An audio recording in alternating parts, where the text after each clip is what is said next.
ብዙ ተማሪዎች ብዙውን ጊዜ ለማጥናት ሙዴ ሲመጣ ነው ማጠና። አይ ሆፕ ሁላችንም ብለናል ይሄንን አይደለም? ሙዴ አልመጣ ሙዴ ሲመጣ ነው ማጠናው። ዲሳል በጣም ኮመን የሆኑ አባባሎች ናቸው። ነገር ግን ይሄ ሙድ ምንድነው ብለን ብናየው ሞቲቬት ሲሆን የማጥናት ሞራሌ ሲመጣ ነው ማጠና የሚል ግምት ጋር የተያያዘ ነው። ኢትስ ቬሪ ትሩ። ግን ችግር የሆነው ይሄ ሙድ የሚባለው ነገር ሁሌ ኮንሲስተንት አይደለም። አንዳንዴ ይመጣል፣ አንዳንዴ ይሄዳል፣ ሁልጊዜ የለም። ችግሩ ደግሞ ኤግዛም ሙድን አይጠብቅም። ኤግዛም ሙድ ኖረም አልኖረም በኤግዛም ላይ ሄዶ መፈተን እና ፈተናውን መስራት ግድ ይላል። ሶ በሞቲቬሽን ወይም ሙድ ላይ ብቻ መሆን ለኮንሲስተንት ለሆነ ስኬት አይጠቅምም። ምናልባት ከጥናት በፊት እስቲ ሙዴ እንዲመጣ ቡና አልጠጣ፣ አንዶች የተለያየ ነገር ልውሰድ ሙዴን ለማምጣት ያሉ። ይሄ ሰስቴነብል አይደለም። ሰስቴነብል የሆነው ትክክለኛ የሆነ የጥናት ሲስተም፣ የጥናት ዘዴ፣ የጥናት እቅድ ዘርግቶ ውጤታማ ለመሆን መሞከር ነው እንጂ ሁልጊዜ ሙድ ስኬታማ አያደርግም። ምክንያቱም እንዳልኩት ሙድ ይመጣል ይሄዳል። ነገር ግን ዲሲፕሊን ካለ ግን እቅዳችንን የምንተገብርበት ዲሲፕሊን ካለን ያ ምን ያደርጋል? ኮንፊደንስ ይሰጣል። ለምሳሌ ዛሬ 45 ደቂቃ አጠናለሁ ብለን ከወሰንን በዛ 45 ደቂቃ አጥንተን አቺቭ ካደረግን ምን ይሆናል ማለት ነው? ሞራላችን ተነሳስቶ በእኛም በራሳችን ምን ሆናለን? ባደረግነው አቺቭመንት ኮንፊደንስ ይሰማናል። ዩ ሲ ስለዚህ ዲሲፕሊን ምን ያደርጋል? ለመጨረስ እድል ይሰጣል። ነገ ደግሞ በራሳችን ኮንፊደንት ሆነን ራሳችን እንድንኮራም ያግዛል ማለት ነው። ስለዚህ የኔ ምክር የሚሆነው በሙድ ላይ መሰረት ካደረገ ጥናት፣ በሲስተም በእቅድ ላይ መሰረት ያደረገ ጥናት ለስኬታማነት፣ ለሰስቴናቢሊቲ፣ ለውጤታማነት በጣም ወሳኝነት አለው። ሲስተም ወይም ስትራቴጂ ስንል እቅድ ማውጣት ማለት ነው። ሪያሊስቲክ የሆነ እቅድ ማውጣት ማለት ነው። ብዙ ጊዜ ተማሪዎች ለምን ይወድቃሉ ስንል ሰነፍ ስለሆኑ አይደለም። ስንፍና ብቻ ላይሆን ይችላል። ምናልባት የመውደቃቸው ምክንያት ምናልባት በቂ የሆነ ትክክለኛ የሆነ ጥናት የሚረዳቸውን እቅድ ካለማውጣት ጋር የተያያዘ ነው እና ምንድነው እቅድ ያላወጡበት ምክንያት ብዬ ነው አንዳንድ ጊዜ ሳወራ። እቅድ እናወጣለን ብለው ግን የሚያወጡት እቅድ ነው በጣም ሶ አምቢሺየስ የሆነ እቅድ። ምናልባት እቅዱ እኔማ በቃ ለ8 ሰዓት ነው ማጠናው ዛሬ የሚል አይነት እቅድ። ነገር ግን ምንም እንኳን ተማሪ ብትሆኑ የራሳችሁ የሆነ ደግሞ ህይወት አለ። ለምሳሌ መብላት አለ፣ መጠጣት አለ፣ ኤክሰርሳይዝ ማድረግ፣ ቤተክርስቲያን መሄድ፣ ፋሚሊ ጋር መገናኘት። all these are part of your daily routines። ስለዚህ 24 ሰዓቱን ለጥናት ዴዲኬት አረጋለሁ ብሎ መነሳት እንደቅድ ይሄ ሰስቴነብል አይሆንም።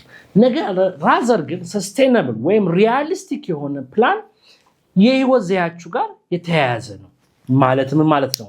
እስቲ የትምህርት ስኬጁሌ ምን ይመስላል? መቼ ነው ክላስ ያለኝ? መቼ ነው ግሩፕ ስተዲ ያለኝ? መቼ ነው ላብራቶሪ የሚሄደው የሚለውን ስኬጁል ታዩና ከዛ ውስጥ መቼ ነው እኔ ፍሪ ታይም ያለኝ? ኦኬ ብዙ ጊዜ ከምሽቱ 1 ሰዓት እስከ 2 ሰዓት ምንም የለኝም።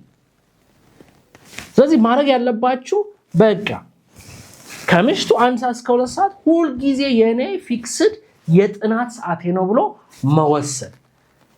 ምን ላጥና ማለት ሳይሆን ወሳኙ መጀመሪያ መቼ ነው ማጠናው? መቼ ነው የጥናት ጊዜ? እማልደራደርበት የጥናት ሰዓቴ ኤቭሪዴይ ከምሽቱ 1 ሰዓት እስከ 2 ሰዓት ወይም ከጠዋቱ 12 ሰዓት እስከ 1 ሰዓት ተኩል ከክላስ በፊት በጥሞና ማጠናበት ነው። ወይም ለሊት ተነስቼ ከሌሊቱ 8 ሰዓት እስከ 10 ሰዓት ሶ እንደዛ የሆነ ዲፋይንድ የሆነ እቅድ እጅግ ወሳኝነት አለው። ሰዓት ብቻ አይደለም። ሰዓቱን ካወቃችሁት በኋላ በዛ ሰዓት ምንድነው የምታደርጉት?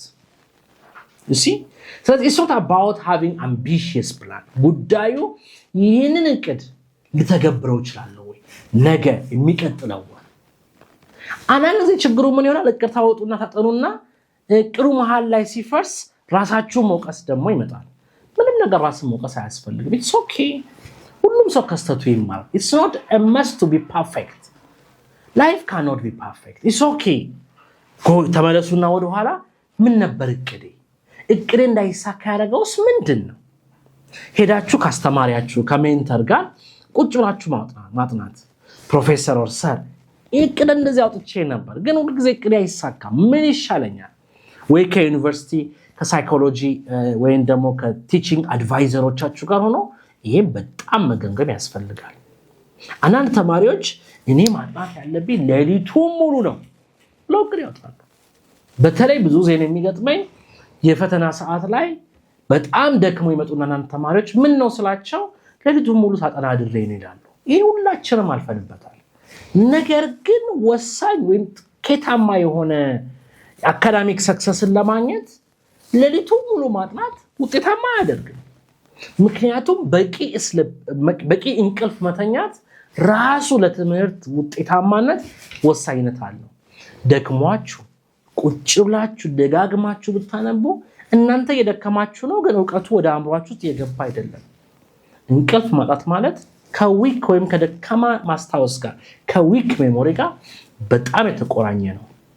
አእምሯችን ነገሮችን የሚያስታውሰው በቂ እንቅልፍ ስናገኝም ጭምር ነው። በቀደመው ቪዲዮ እንዳወራ ነው ረጅም ጥናት ሳይሆን ወሳኝ የሆነ ኢፌክቲቭ አጭር ሰዓት የሆነ ጥናት ስጨርሱ ራሳችሁን መጠየቅ። ኦኬ አሁን 40 ደቂቃ አጠናሁ፣ ጉድ። በእነዚህ 40 ደቂቃዎች ማስታውሰው ነገር ምንድን ነው? ለራሳችሁ ፈተና መስጠት፣ ፓስት ኤግዛም ፔፐሮችን አምታችሁ መጠየቅ፣ መስራት። እንደዚህ በምታደርጉበት ሰዓት ላይ ሲደጋግሙት አእምሯችሁ መፍጠር ይጀምራል፣ ሜሞሪ እየፈጠረ ይሄዳል። ዘንተኙበት፣ ረፍት አድርጉ። when you wake up early morning በፍሬሽ ማይንድ ደግማችሁ ራሳችሁን ጠይቁ። አስታወስኩት ወይ? ያጠናሁት ምንድን ነው? then you can talk with your friends again። ለዚህ ነው እንቅልፍ ወይም በቂ እንቅልፍ ለአካዳሚክ ስኬታማነት ለውጤታማነት በጣም ወሳኝነት አለው። በቂ እንቅልፍ ማተኙ ከሆነ ምን ይሆናል?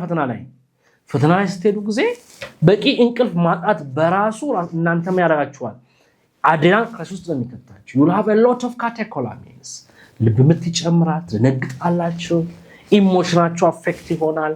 ስለዚህ ትኩረት አድርጋችሁ ፈተናውን እንደመስራት በእንቅልፍ ማጣት በተነሳው መወዛገብ ፈተናችሁን ላሰሩ ትችላላችሁ። ለፍታችኋል እኮ።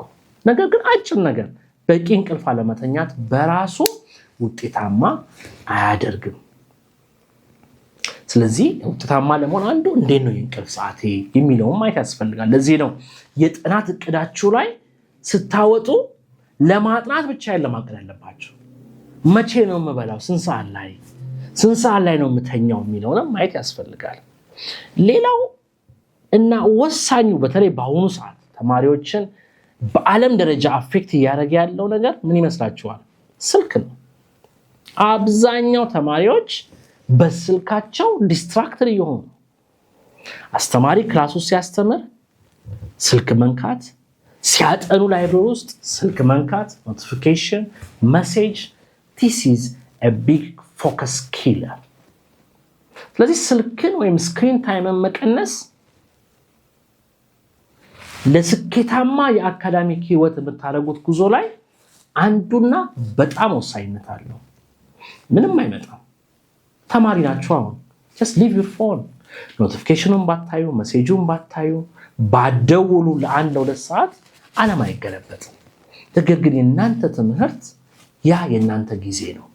ያ ቤተሰብ ሀገር ለእናንተ ያወጣው ወሳኙ ወርቃማው ጊዜ ነው። ይህን ጊዜያችሁን ደግሞ ስልካችሁ በገንዘባችሁ የገዛችሁት ስልክ አፌክት ሊያደርገው ሊወስድባችሁ አይገባም። አንዳንድ ተማሪዎች ላይብረሪ ይገባሉ። ይሄን የሚያስቸግር ነበር። ላይብረሪ ይገባሉ፣ ያጠናሉ። ያጠኑ በመሃል ግን ሞባይላቸው ይነካሉ። ስለዚህ ስታስቡት 4-5 ሰዓት ላይብረሪ ቁጭ ብላችኋል፣ ግን ያስታውሳችሁት ነገር የለም። ለምንድን ነው ብላችሁ ትጨናነቃላችሁ። በቃ አእምሮዬ እኔ ጎበዝ አይደለሁም እንዴ ለምን ደሞ አላስታውሰው ትሉ ይሆናል። ከእናንተ አይደለም ችግሩ። አእምሯችን የተፈጠረበት አፈጣጠር ሜሞሪን እንዲያስቀምጥ የተሰራበት ዲዛይን ፎከስ በማድረግ ብቻ ነው። አቴንሽናችሁ ወደ ሞባይላችሁ ሲሄድ እጃችሁ አይደለም ሄደው፣ አእምሯችሁም አቴንሽኑ ዳይቨርት አድርጓል። ስለዚህ ለማወቅና ስኬታማ ለመሆን በየቀኑ ፎከስ አቴንሽን መስጠትን መለማመድ ያስፈልጋል። ይሄ ደግሞ ጉዳዩ በቀጣይ ህይወታችሁ በጣም አፌክት ያደርጋል። ምክንያቱም በዚህ ዘመን ትልቁ የሚባለው ኢንተለጀንስ አይኪው አይደለም። አሁን ዓለም ወደ አቴንሽንና ፎከስድ ሄዷል። ቀጣሪዎች ኢንተለጀንት ከሆነ ሰው ፎከስድ ሆኖ በአቴንሽን ስራውን የሚሰራን ሰው ወደ መፈለግ ሄደዋል። ይሄ ደግሞ እንደ ታለንት አይደለም፣ ተሰጥኦም አይደለም፣ ሰው ሲወለድ የሚያመጣው አይደለም። ነገር ግን መማር ይቻላል። ከዛሬው ጀምሮ ፎከስ ማድረግን፣ አቴንሽን ሰጥቶ ስራ መስራትን ማጥናት መማር ይቻላል። ለምሳሌ እስኪ ሰው ሲያወራችሁ በአቴንሽን ስሙ። አይኑን እያያችሁ በትኩረት አድምጡት። ከዚህ ጀምሮ ምንም ነገር ባለመንካት፣ ምንም ነገር ባለማድረግ በትኩረት አስተማሪያችሁ ክላስ ሲያስተምር በትኩረት በመስማት ሞባይላችሁን ባለመንካት። ኦኬ፣ ይሄ በየቀኑ ቢውልድ የምታደርጉት ነገር ነው። that translates to work, that translates to money. So focus, attention build ለማድረግ አቴንሽናችን የሚሰርቁ ነገሮችን ማስወገድ አለብን። ስልካችን ከሆነ ስልካችንን አትሊስት በመናጠናበት ሰዓት ለአንድ ለሁለት ሰዓት ኦፍ ዳታ ኦፍ አድርገን ቁጭ ብሎ በጥሞና ማጥናት። ዲስትራክት የሚያደርጉ ጓደኞች ካሉ ከነሱ ራቅ ብሎ በጥሞና ማንበብ። እነዚህ በጣም ወሳኝ ናቸው። ችግሩ ይሄ ዘመናዊ ዓለም ዲዛይን የተደረገው አቴንሽንን በመስረቅ ነው። ሞባይሎቻችን፣ ኢንቫይሮንመንቱ። ምክንያቱም attention is a scarce resource and everyone needs to steal it. Everyone needs to have your attention. But I tell you, ጊዜያችሁ ግን በጣም ወርቃማ ነው። ይሄን ወርቃማ የተማሪነት ጊዜ በምንም ነገር ማባከን አያስፈልግም። ይሄን አቴንሽን የሚሰርቁ ነገሮችን ማስወገድ፣ ለትምህርት ለጥናት ፎከስ ማድረግ ያስፈልጋል። እንዳልኩት ረጅም ሰዓት ማጥናት አይደለም ስኬታማ፣ ሳይተኙ ማደር አይደለም ስኬታማነት። ስኬታማነት በእቅድ ፎከስ አድርጎ በማንበብ ነው። ሜንተራችሁን አስተማሪያችሁ ጋር ማውራት፣ መመካከር፣ እንዴት ላሻሽል ማለት ደግሞ ለነገ የማይባል ነገር ነው። በዚህ ጉዳይ ላይ በተለይ ምክር፣ እገዛ፣ አካዳሚክ ሰፖርት የምትፈልጉ ከሆነ በባዮ ላይ ያለው ሊንክ ተጫኑና የካላንደር ኢንቫይት አለ። ፍሪ የሆንኩበትን የሰዓት አይታችሁ ካላንደር ቡክ አድርጉና እኔም የምችለውን አካዳሚክ ሰፖርት መስጠት ይችላለሁ። ቴንክ ዩ። ሳዳመጣችሁኝ አመሰግናለሁ።